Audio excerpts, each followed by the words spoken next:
Welcome, everyone. I'm Sandra Bargman. A few years ago, I wrote and performed a solo show called The Edge of Every Day, which was an exploration of the rough edges and contradictions we all face and grapple with. The show hit a nerve, and the relevance of the topic would only grow over time, more than I could have foreseen. So, here we are. Real talk with real people, sharing stories and perspectives that spark provocative invitations to leap out of what's safe, on the edge of every day. Thanks for listening. Hello, everyone. We are live in the Hive. Thank you for joining me on this, the 36th episode of The Edge of Every Day here on talkradio.nyc. For those of you who are tuning in for the first time, and for those of you who don't know me yet, I encourage you to check out my bio on talkradio.nyc, or of course, you can visit my website, sandrabargman.com. And please tune in to any of my previous episodes with my inspiring guests. In a nutshell, this show is about celebrating triumphs, pushing boundaries, and exploring rough edges. Through conversations and shared stories with friends and colleagues, it's my hope that we can begin to understand our edges. And what I mean by edges is those places where we are fearful. Those places where we are resistant to change, those places where paradoxes and contradictions live in our beliefs and understandings, both about ourselves and the world around us, those places where we don't want to look. Listen, we live in turbulent times, and we are coming to understand that life simply isn't black or white. It must be an embrace of both. And the more we recognize our own edges and get real about them, the more we can help others to do the same. And that, I fully believe, can help to change the world. So, thanks again for tuning in. And without further ado, it's time to introduce our guests this evening. Taylor Jaffe is an environmental justice coordinator at Catskill Mountainkeeper. From food access and security to understanding the distribution of environmental benefits and burdens in the Catskill region, Taylor brings a community-focused lens to her work. In addition to environmental justice work, Taylor lives and works on Snowdance Farm in Sullivan County, New York, with her family. The mission of this family-owned farm is to raise the finest poultry and meats possible by being environmentally friendly, socially responsible, and customer-focused. Taylor enjoys writing and performing music. You can find out more about her work and music, including her debut EP, Freefall, via her Instagram at Taylor C. Jaffe and on her website, which we will provide in the show notes.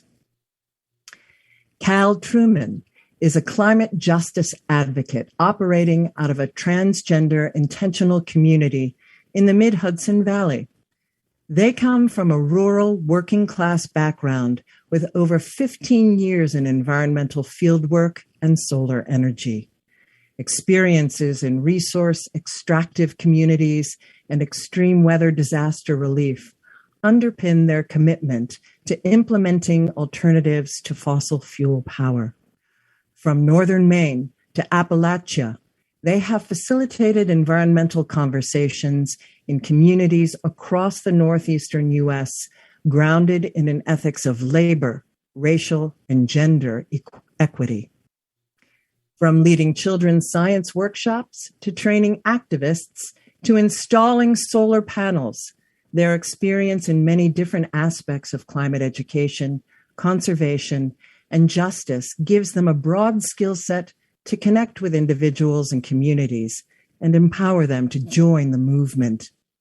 They are the Education and Careers Coordinator for New Yorkers for Clean Power, a statewide collaborative campaign to rapidly shift to a clean energy economy without leaving anyone behind. They specialize in breaking down complex issues to make them accessible to non-experts and bringing a dynamic intersectional lens to conversations about the climate. Hello and welcome, Cal and Taylor. Hello. It's great to see you both. Thanks for coming on tonight. Thank you for having us. It's great to be here. Oh, yes. Well, I like to start my podcasts with how I know my guests. And I am pleased as punch, as they say, to share that I know you both through Earth Intention, a climate cabaret that we produced at the Plum here in the Catskills, my salon space, the Plum. Taylor, I heard about you, or actually I learned of you through watching a Mountainkeeper video. And Cal, I got your name, I think it was through Chantal Bilodeau, my partner, and who learned of the exquisite work that you're doing. And we were thrilled to have you join us for the Climate Cabaret. So how was that for you two? How was being a part of that? And to let everyone know, they were speakers, and Taylor also sang. And if I had known that Cal sang, I would have asked. I don't really sing. It was very nice to be there, and I'm relieved I wasn't singing because I would have been a lot more nervous. Really? Oh, absolutely. Yes, you looked as smooth as ever. So, but I was thrilled to learn that you did. And how about you, Taylor? How was the experience for you? It was awesome. I definitely love doing this environmental justice work, and I love music and singing. So as soon as you reached out and had a connect for both, I was like, this is great. Yeah, it was a little match made in heaven. Well, what was your takeaway from the event in terms of speaking with people, speaking with the other cast members, speaking with some of the audience members? What was your takeaway from being a part of that? For me, I have put a lot of thought into the role of the arts in social movements, and in the past have taught about the role of music specifically in social justice movements, especially in the history of the United States. And so having that connection made very deliberately seemed like I was excited to be part of it. And also I'm glad to see more of it, because I think that folks are a little bit confused about what to do in this moment of intersecting crises. And, folks who have skills in places like the arts, I think often feel like their work is not meaningful, when in fact it's extremely meaningful and necessary for any kind of cultural change, which what we're talking about requires. Beautiful. It's so beautiful. Mm-hmm. Yeah, the power of music and the power of storytelling. How about you, Taylor?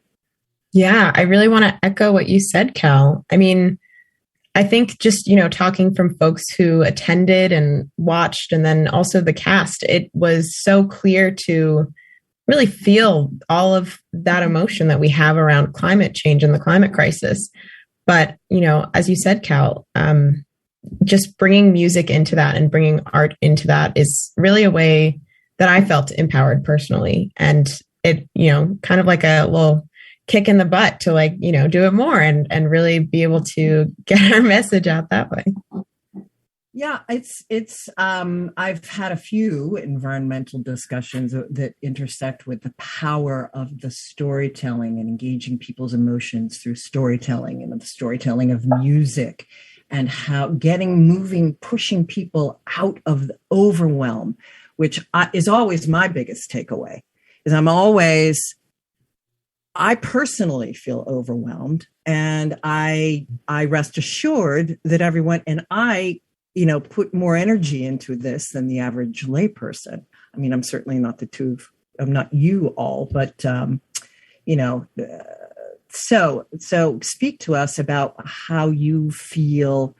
How do you both move yourselves out of that, edging up with that overwhelm that you see in all of the people that you teach?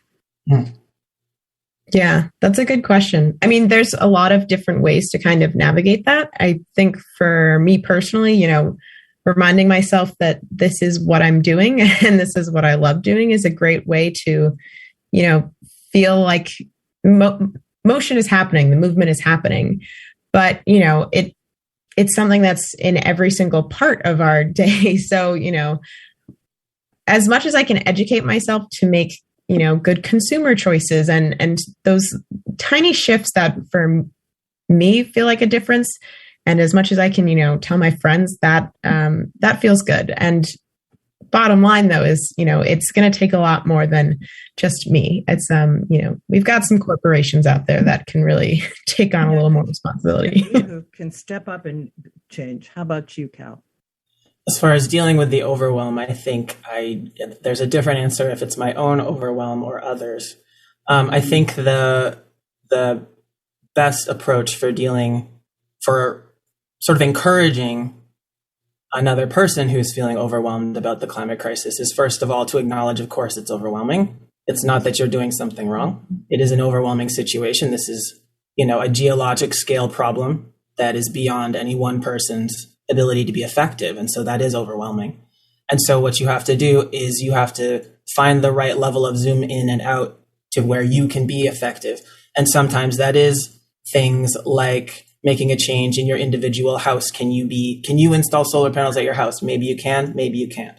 Can you ride your bicycle to work? Maybe you can, maybe you can't. And then zoom out one level to your community. Can your neighborhood do something? Can your school do something? Can your workplace do something? You have that third level, which is like municipal. Can your town change the policies? Can you go to a city hall meeting and get, renewable energy for all of the major buildings in town, like finding the steps? And then the top level, that fourth level, is national, essentially, because that's like the biggest level at which I, as a person, might be effective, or someone I know might know someone who could have the ear of a senator, so it's about finding the right level of zoom where you can be effective and seeing what you can do at any of those levels. Yes. And for myself personally, it's about reminding myself of that and taking a break from the news once in a while. Yeah. Oh, yeah. Like staying connected to hope, of course, that was, a constant discussion between Chantal and I, always staying connected to the internal hope and not giving in to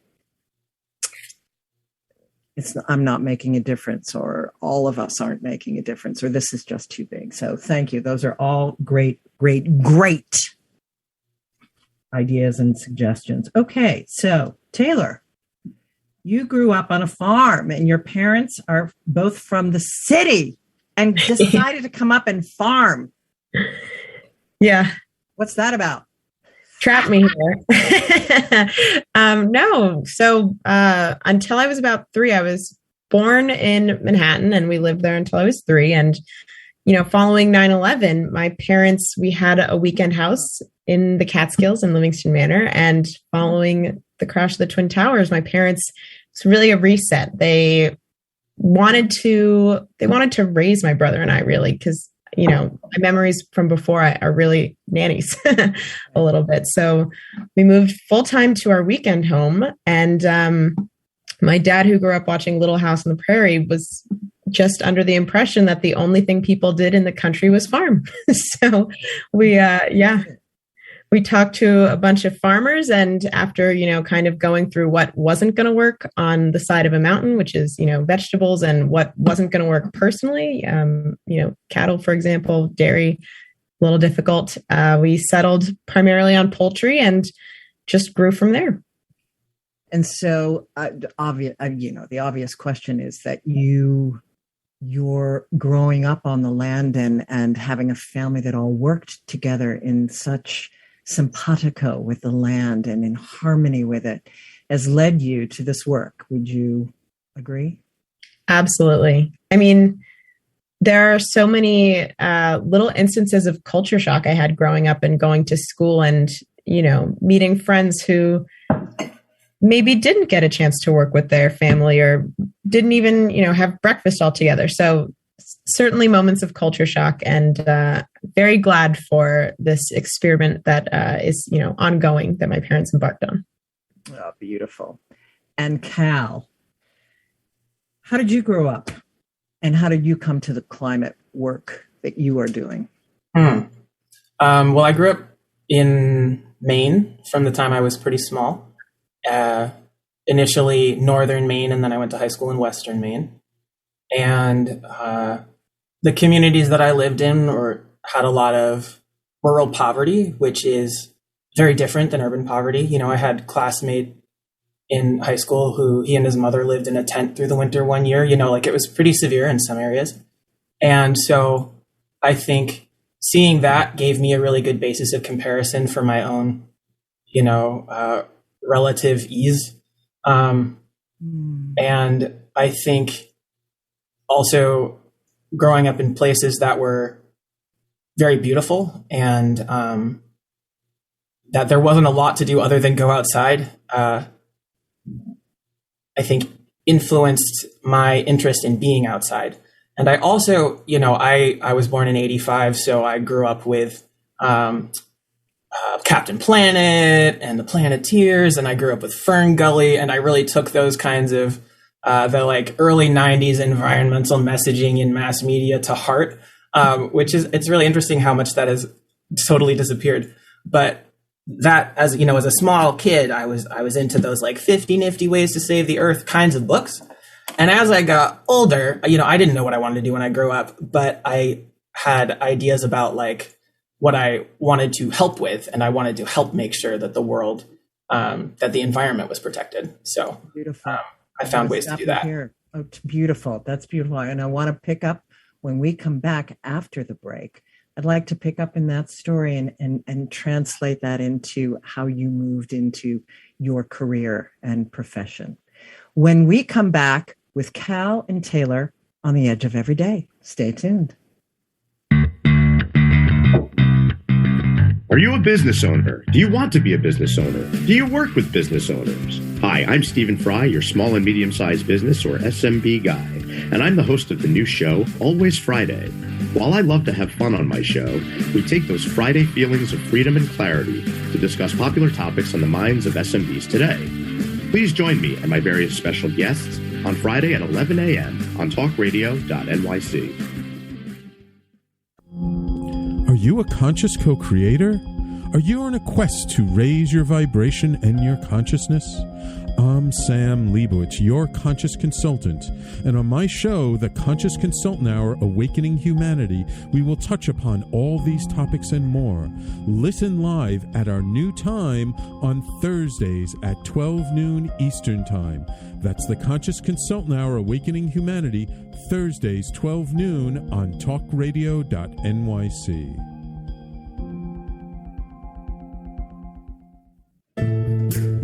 Are you on edge? Hey, we live in challenging, edgy times, so let's lean in. I'm Sandra Bargman, the host of The Edge of Every Day, which airs each Monday at 7 p.m. Eastern Time on talkradio.nyc. Tune in live with me and my friends and colleagues as we share stories and perspectives about pushing boundaries and exploring our rough edges. That's The Edge of Every Day on Mondays at 7 p.m. Eastern Time on talkradio.nyc. You're listening to Talk Radio NYC. Uplift, educate, empower.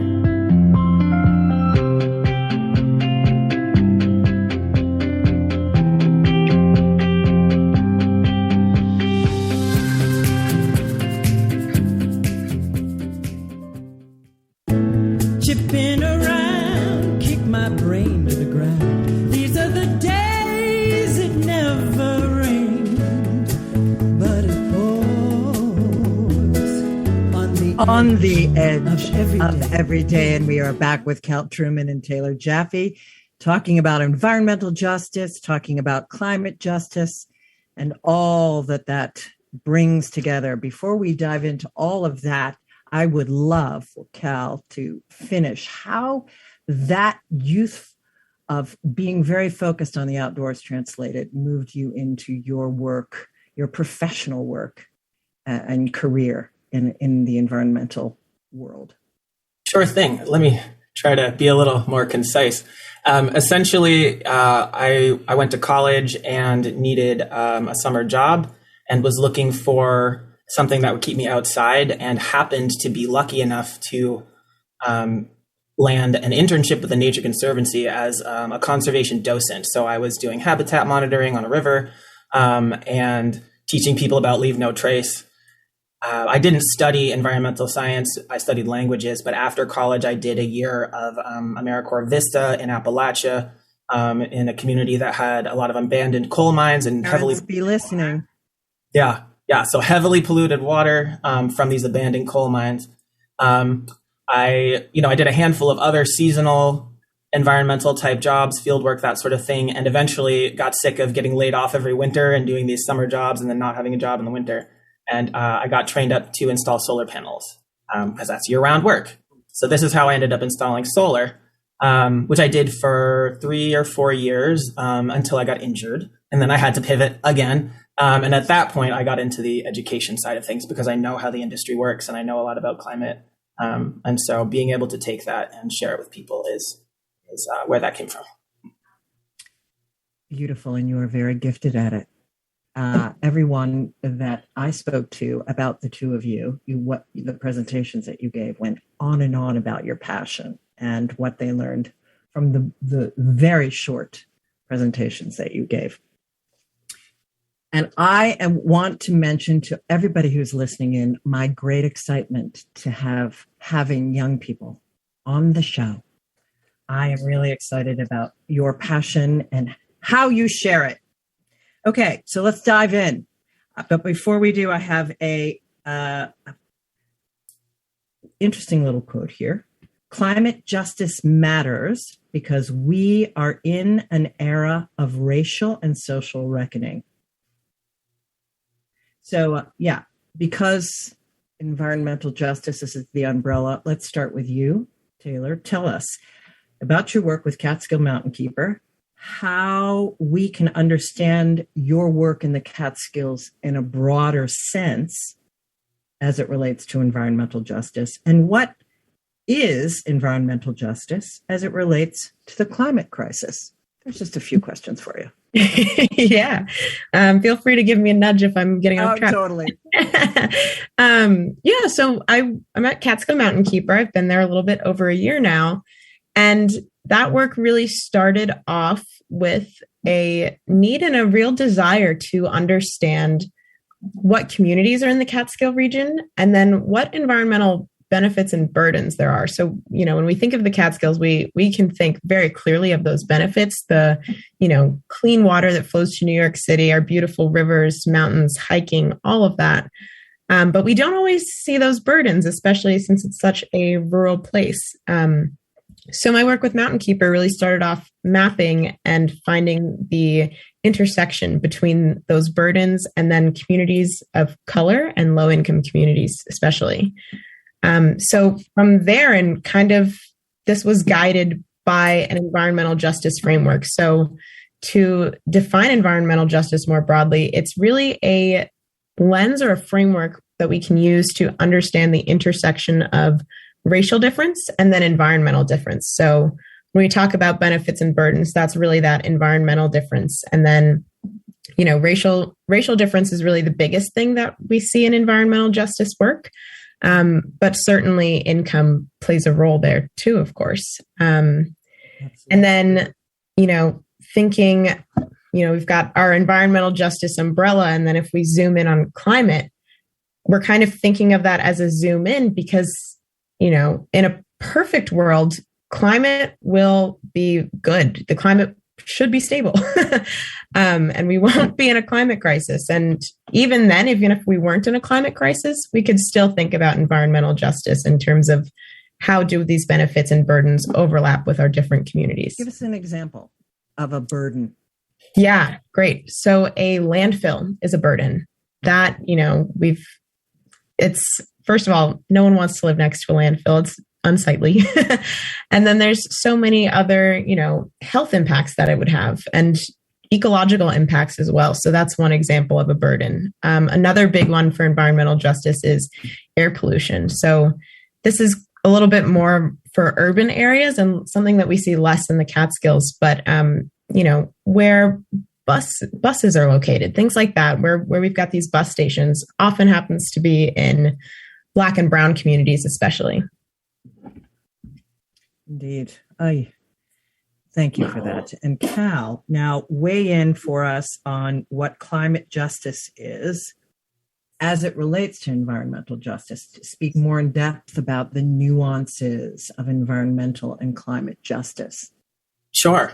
So to be clear, climate justice is an aspect of environmental justice. It's really using environmental justice as frameworks of looking for advantages and disadvantages and who receives what kind of outcomes, and applying that to the impacts of climate change. So who lives in an urban heat island?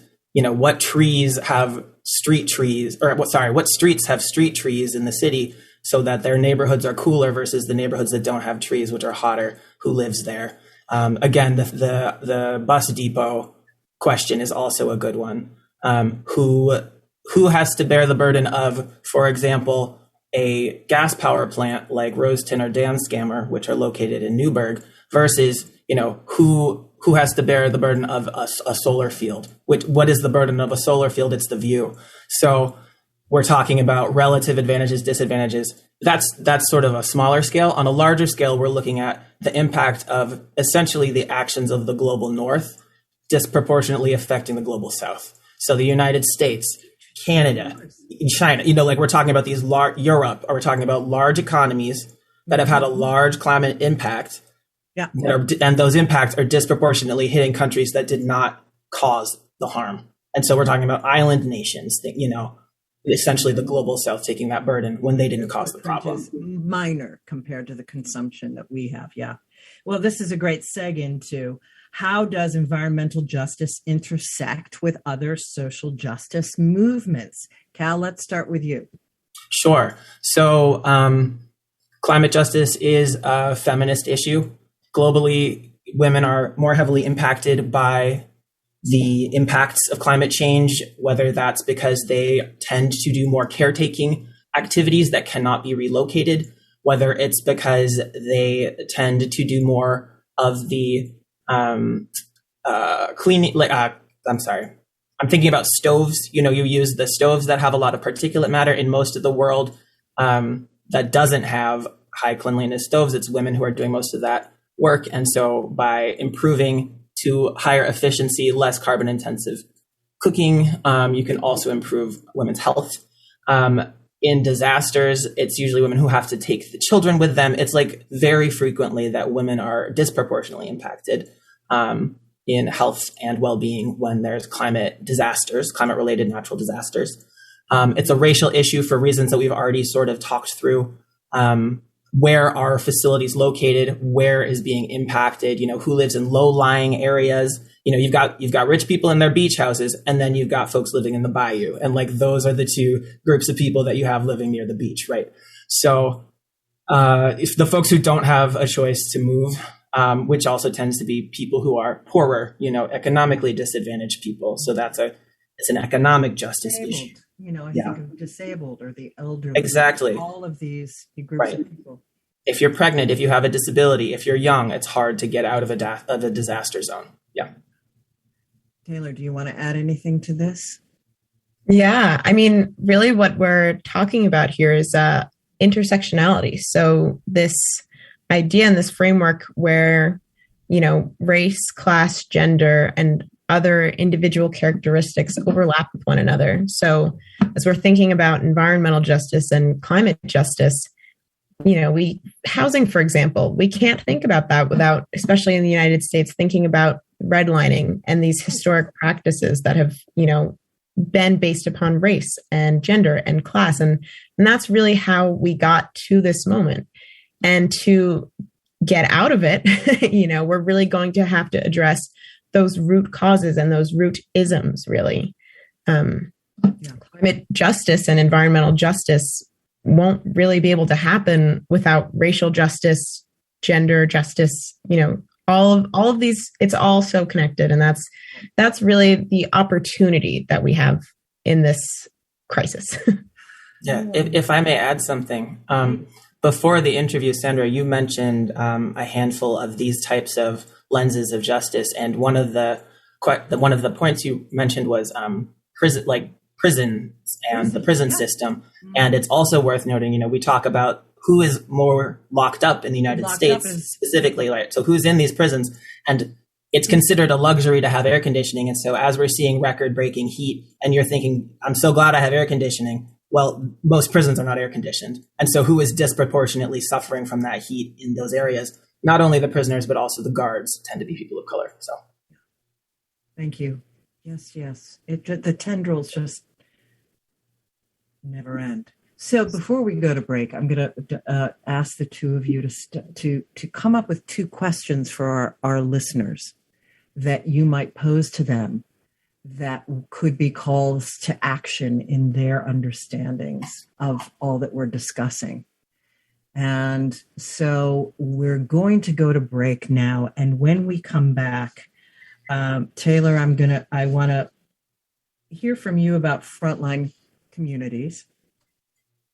And then I want to dive into some deeper issues again around all of this when we come back with Cal Trumann and Taylor Jaffe on the Edge of Every Day. Stay tuned, everyone. Howdy, I am Joseph Franklin McElroy, host of the new podcast, Gateway to the Smokies. It airs on talkradio.nyc every Tuesday night from 6 p.m. to 7. Every episode is dedicated to memorable experiences in the Great Smoky Mountains National Park and surrounding areas. This show features experts and locals who will expound upon the richness of culture, history, and adventure that awaits you in the Smokies. Tune in every Tuesday from 6 p.m. to 7 on talkradio.nyc. Are you passionate about the conversation around racism? Hi, I'm Reverend Dr. TLC, host of the Dismantle Racism Show, which airs every Thursday at 11 a.m. Eastern on talkradio.nyc. Join me and my amazing guests as we discuss ways to uncover, dismantle, and eradicate racism. That's Thursdays at 11 o'clock a.m. on talkradio.nyc. Are you a small business trying to navigate the COVID-19 related employment laws? Hello, I'm Eric Sauver, employment law business law attorney and host of the new radio show, Employment Law Today. On my show, we'll have guests to discuss the common employment law challenges business owners are facing during these trying times. Tune in on Tuesday evenings from 5 p.m. to 6 p.m. Eastern Time on talkradio.nyc. You're listening to Talk Radio NYC at www.talkradio.nyc. Now broadcasting 24 hours a day.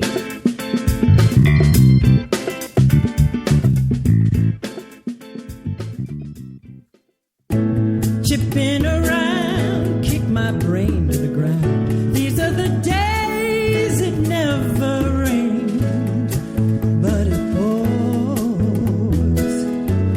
on the edge of every day. And we are back on the edge. Cal Trumann and Taylor Jaffe. So Taylor, let's dive in again with you about what role do frontline communities play in the environmental justice movement, and what are some community-led solutions? Yeah, so when we think about frontline communities, these are the folks who are living with these environmental burdens. So these are folks who are living next to power plants, living next to these bus depots, living with these harms, and often these health impacts too, even over generations. And often when we think of the climate crisis, especially, sometimes we ask ourselves questions, like, how can we stop this? How do we get out of it? And often it's those communities who have the answers. They have the lived experience and they have the answers. Yeah. They just, often lack resources and, some of that political power on their own to do so.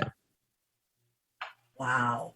And how, and of course that's the role of Mountainkeeper, is to empower, find the way, be the voice for these people. And how can all of us be a part of that? to empower those kind of lifting up of those voices. Definitely. I mean, go ahead. Oh, no, definitely.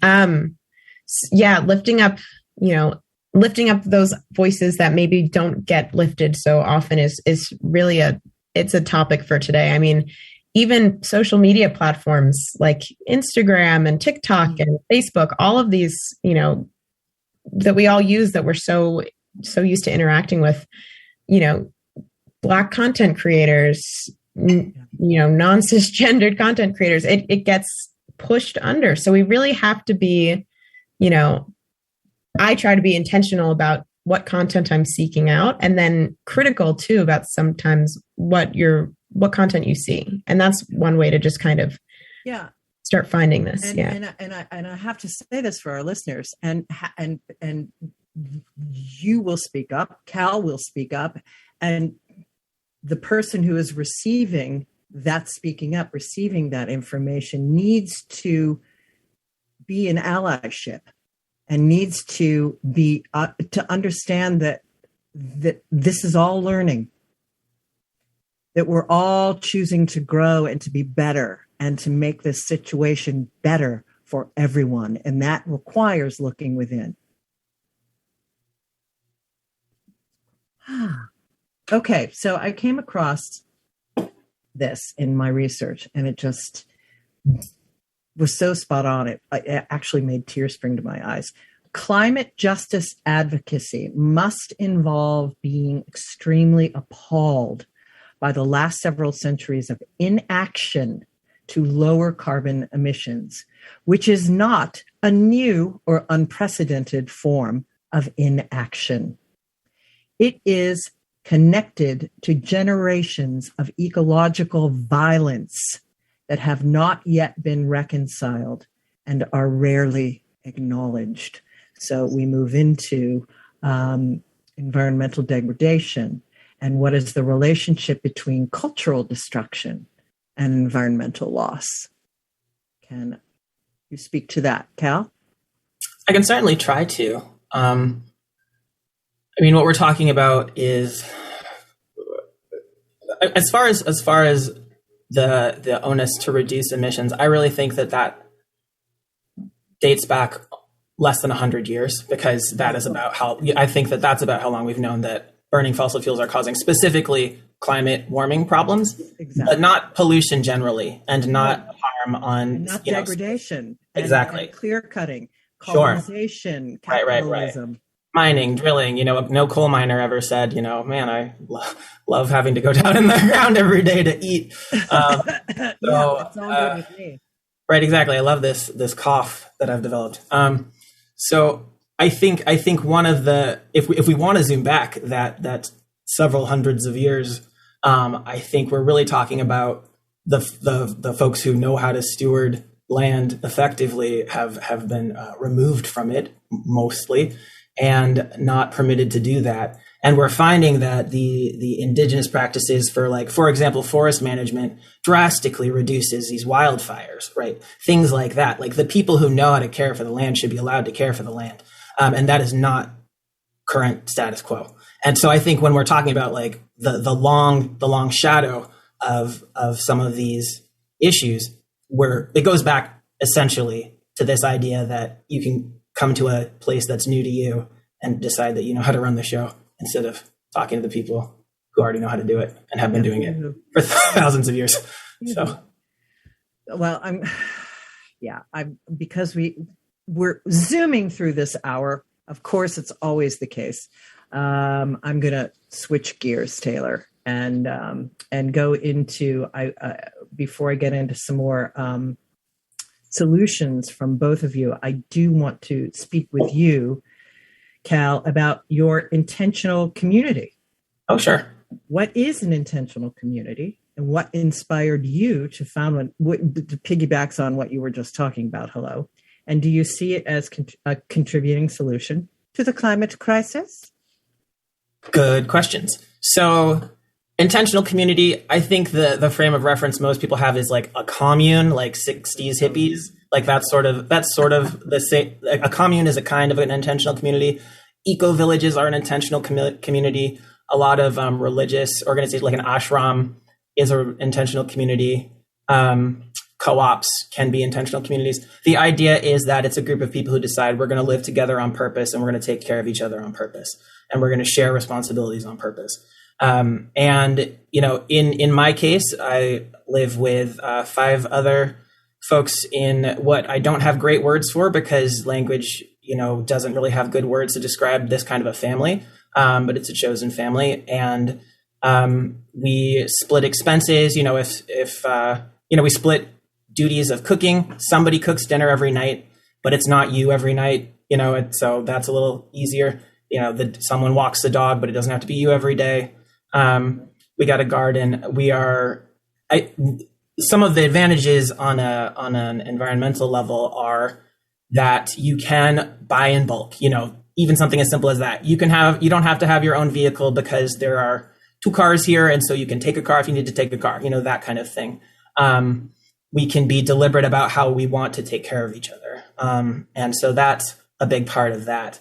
And in queer spaces in particular, there's a lot of sort of yearning for these kind of non-traditional families, and to have like a place that is separate from the gaze with a Z, gazing of people who might wish you harm, or at least don't really understand what it is you're doing with your life. And so having a sort of a respite from that is something that's very valuable. So we open our space up since COVID, we've opened it up for camping weekends so that folks can visit and be outside and have community. And we got some picnic tables on Craigslist, you know what I mean? So that we can host a lot of people at once and feed everyone. But the idea of an intentional community is a very old idea. And in many ways, it's older than the nuclear families that we tend to default to now. There's a lot of cultural and historical resonance for the idea of having, you know, a larger community that lives together and takes care of each other. This is sort of a more traditional. Do you have any resources that you could offer for people to learn more about that? Oh, absolutely. Yeah. The top resource I would suggest for anyone who thinks they're interested in actually starting an intentional community is a book called Building a Life Together. I can't place the author off the top of my head, but I can get that to you. And this book walks through, you know, what is an intentional community, and then it goes through case studies of various actual real life communities that some of them succeeded, some of them did not. Right. We read it and used it biblically as we were building our own space. Like, okay, big no, not talking about money. You know, you got to talk about money. No one wants to. And so we're having like hard conversations, but we're doing it on purpose and with the understanding that everyone is trying to be kind to everyone else at the table. It's so fabulous. But I'm also thinking in terms of the community coming out and working working the land. I have a new neighbor here in the Catskill Mountains who moved out of the city and completely pivoted they are now landscapers and becoming beekeepers. And it really smacks to me of where we're moving in terms of a returning to this understanding of how to steward the land, and the need will continue to grow as these crises continue. And so we will all be called to these intentional communities. In my opinion, ultimately, that's where we're heading. I think it's important to just note that you can do an intentional community in an urban environment, like absolutely. And so that's also super important. So if anyone's thinking, well, I don't want to move to the middle of nowhere, you don't have to. You just have to do a garden, a rooftop garden, which would be great. Okay, so Sam, how much time do we have left? I have I'm just going to dive in. 2 minutes. Okay, that's enough time. Taylor, so what are some ways individuals and businesses can go green in their homes and properties? And both of you, please weigh in on that. And you have 2 minutes. Go. Yeah. I mean, I think, you know, the framework that you started us off with, Cal, is really helpful here. So, you know, what is the correct level that you can really engage? Because there's certainly, you know, small businesses where maybe it doesn't make sense to, you know, go solar or do any of those things. Maybe you don't have the resources yet, or, you know, maybe it's not practical, but, you know, switching to just more like, no plastic bags. And if we do need, to gift wrap something, let's say you're like a, shop on Main Street, you can choose, recycled materials to do that. You can, try to source responsibly the things that are in your shop. Totally. And then consumer side, we can really look for those different values and really try to search for them and invest in them. Yeah. And be willing to let go of those things that we may need to be letting go of. So Cal, weigh in. We have 1 minute. Well, first thing to do if you're talking about businesses is figure out where you're using energy and where you can save some energy. So I would say do an audit of your lighting, do an audit of your heating and cooling. And both of your both Mountainkeeper, Catskill Mountainkeeper, and New Yorkers for Clean Power do those audits, correct? I can help connect people with those audits. We have tools to connect people with them. Excellent. So we don't do them ourselves, but got it. I'd love to talk about that after the break. But excellent. Yeah, we will do that. So let's just take that break now. When we come back, we will talk about those energy audits. When we come back with Cal Trumann and Taylor Jaffe on the Edge of Every Day. Stay tuned, everyone. Hey everybody, it's Tommy D, the Nonprofit Sector Connector, coming at you from my attic. Each week here on talkradio.nyc, I host a program, Philanthropy in Focus. Nonprofits impact us each and every day, and it's my focus to help them amplify their message and tell their story. Listen each week at 10 a.m. Eastern Standard Time until 11 a.m. Eastern Standard Time, right here on talkradio.nyc. In a post-COVID world, you may have many unanswered questions regarding your health. Are you looking to live a healthier lifestyle? Do you have a desire to learn more about mental health and enhance your quality of life? Or do you just want to participate in self-understanding and awareness? I'm Frank R. Harrison, host of Frank About Health, and each Thursday, I will tackle these questions and work to enlighten you. Tune in every Thursday at 5 p.m. on talkradio.nyc, and I will be frank about health to advocate for all of us.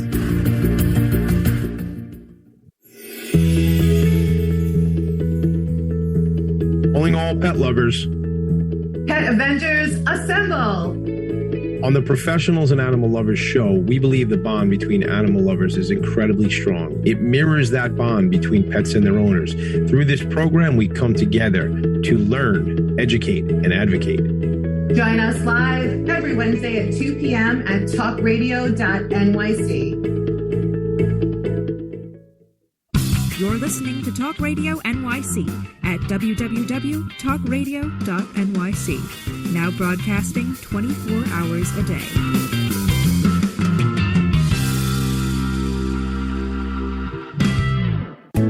Chipping around, kick my brain to the ground. These are the days it never rained, but it pours on the edge of every day.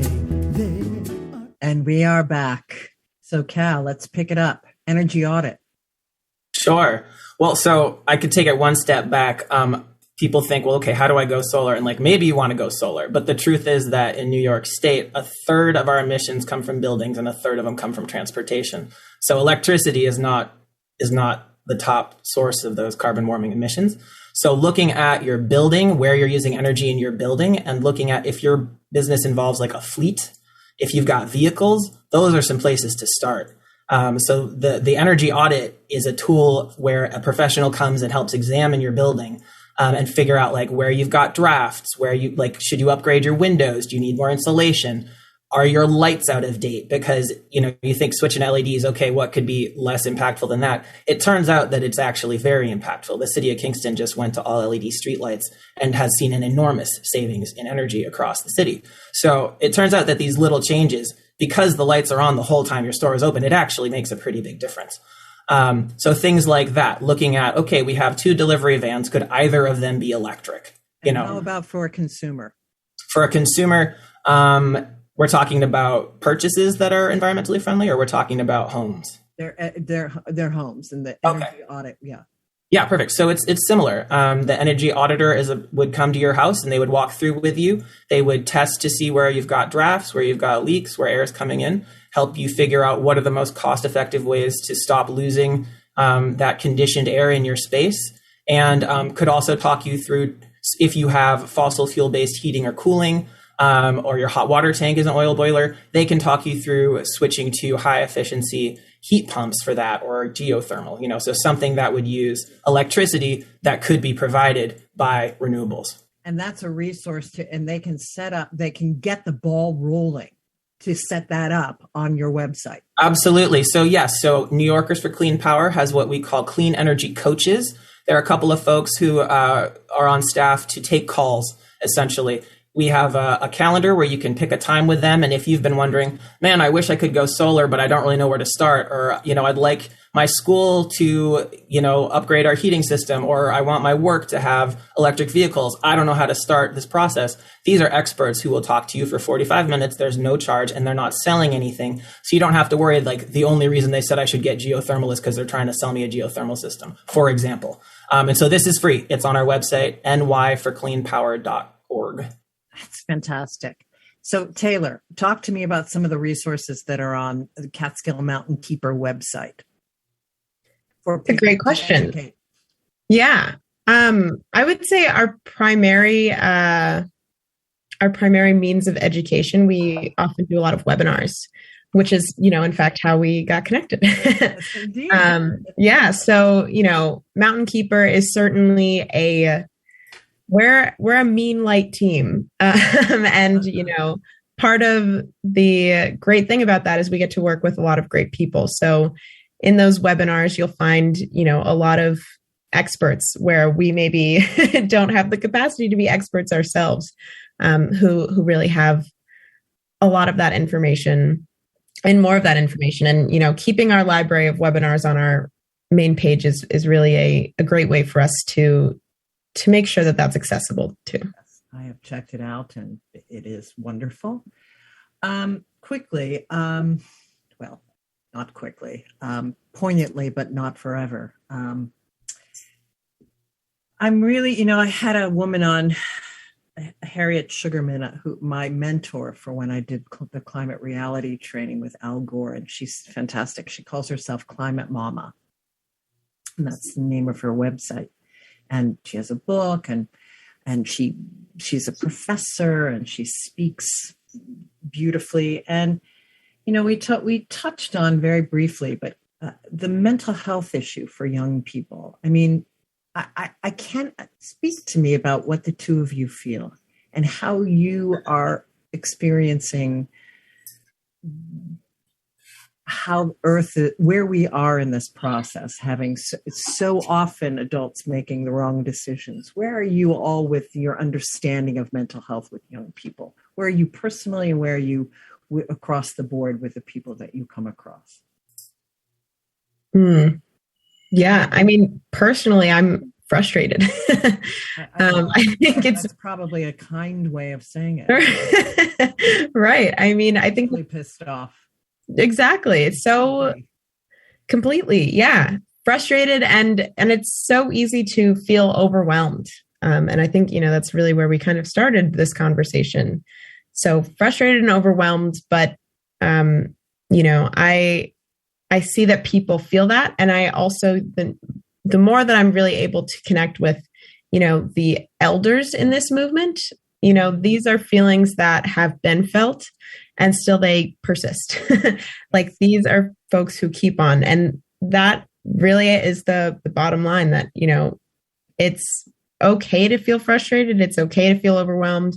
We have to kind of process those emotions all the way, but change takes action. And even if it just starts at the individual level, that's just where you got to start. Yeah. Amen. How about you, Cal? So, as I'm just a couple years from 40, I'm in this interesting sort of bridge position in climate and queer spaces where I'm not an elder in the real world, but in both of those spaces, sometimes I am. And so I feel like I was a little ahead of my time. I was climate anxious before it was cool. But at this point, I feel bad for the Zoomers. I feel bad for Gen Z because, I didn't know any of my peers that were freaked out about the environment when I was in high school. And now it's, I believe, 60% of kids surveyed say that they're worried, like very worried or extremely worried.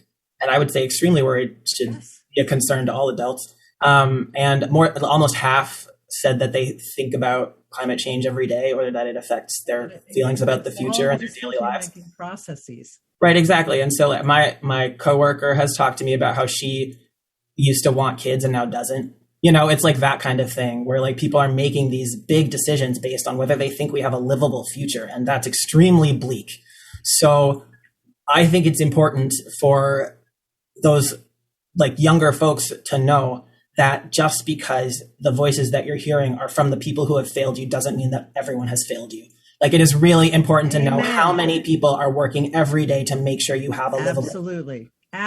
Good. And there are just so many of us. And the problem is that the people who get the big money are the people who are trying to stop the progress. And so there are a lot more people who are fighting for you than fighting against you. The problem is the ones who are fighting against you have a lot more resources. So the best thing you can do is find the people who are fighting for you and find out how to get involved. Yeah. Indeed. And what? Vote. Every single person of age that is a voting age must vote. There's no reason that you aren't voting. Yeah, I see voting as necessary but not sufficient, right? So like, agreed. Yeah, agreed. Totally. But like, I think often when we ask for a call to action from our leaders, often they end with, so make sure you get out to the polls, and that is not enough. Like it is necessary but not sufficient. I love that you said that. That is so. This brings me. We've got 2 minutes to the end. What are your questions? What are your call to actions? Just one from each. Call to action to our listeners. I've been thinking a little bit about climate in terms of our food recently, and how, something as easy as buying less products from these companies who are using those dollars to hurt us environmentally is right. Who are putting it into the coffers of politicians that vote against climate change. Absolutely. There's certainly activism. Research. Absolutely. Yeah. Excellent. So that is my call to action. Cal. Yeah. I had two questions. One was, what's something you've been telling yourself you should do or you want to do around climate or clean energy, but you just haven't gotten around to it? And what would it take to get you to take that action? So you're like, oh man, I keep thinking about that. I've been thinking about, stop thinking, do it. Yeah. We don't have time. No time for overwhelm. And the second question was, who are your elected officials and what are their climate records? Find out. All great suggestions. Harangue them. You all are fantastic. And we have 1 minute to the end, so I have to just stop us. As much as I want to go on and talk with you all. Thank you so much for agreeing to come on this show and to share your wisdom and your talent. We are so grateful. Cal, website? So, new NY for the word for FOR. NY for cleanpower.org is the New Yorkers for Clean Power website, where you can find that clean energy coaching tool, as well as our Green Jobs map. And you can sign up to get an hour-long Green the Grid and Electrify Everything presentation from me for free. If you want to follow my intentional community, we're on Instagram at the.reve.olution, O-L-U-T. Excellent. And Taylor, find you? Yep. You can find me at catskillmountainkeeper.org to know, more things Mountain Keeper, or you can find my personal, website and all of that information on Instagram at Taylor C. Jaffe, Jaffe. Excellent. And I have included your music website. They will be in the show notes, so that will show up. Well, again, I thank you. I thank you for your time on with us, sharing your knowledge and wisdom. And for all of you listening in, thank you for spending this time with us. Remember, you are always on the edge of the miraculous. Till we meet again, stay well. Thank you so much for having us. Thank you. This is our last dance. This is our last dance. This is ourselves under pressure. Under pressure. Under pressure.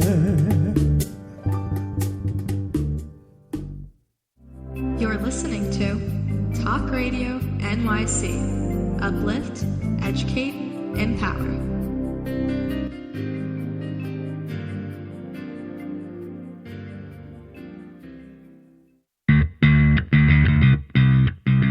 Are you a business owner? Do you want to be a business owner? Do you work with business owners? Hi, I'm Stephen Fry, your small and medium-sized business or SMB guy, and I'm the host of the new show, Always Friday. While I love to have fun on my show, we take those Friday feelings of freedom and clarity to discuss popular topics on the minds of SMBs today. Please join me and my various special guests on Friday at 11 a.m. on talkradio.nyc. Are you on edge? Hey, we live in challenging, edgy times, so let's lean in. I'm Sandra Bargman, the host of The Edge of Every Day, which airs each Monday at 7 p.m. Eastern Time on talkradio.nyc. Tune in live with me and my friends and colleagues as we share stories and perspectives about pushing boundaries and exploring our rough edges. That's The Edge of Every Day on Mondays at 7 p.m. Eastern Time on talkradio.nyc.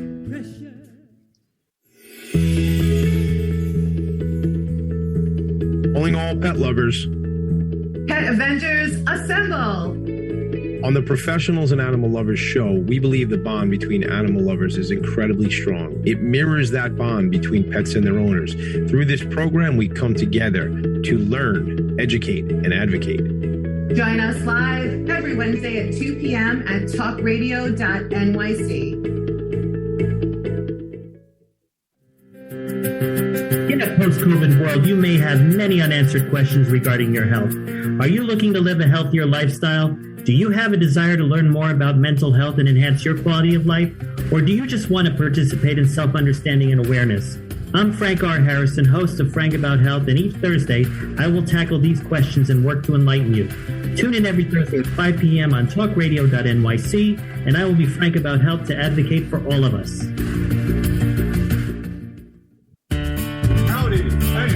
Franklin McElroy, host of the new podcast, Gateway to the Smokies. It airs on talkradio.nyc every Tuesday night from 6 p.m. to 7. Every episode is dedicated to memorable experiences in the Great Smoky Mountains National Park and surrounding areas. This show features experts and locals who will expound upon the richness of culture, history, and adventure that awaits you in the Smokies. Tune in every Tuesday from 6 p.m. to 7 on talkradio.nyc. You're listening to Talk Radio NYC. Uplift, educate, empower.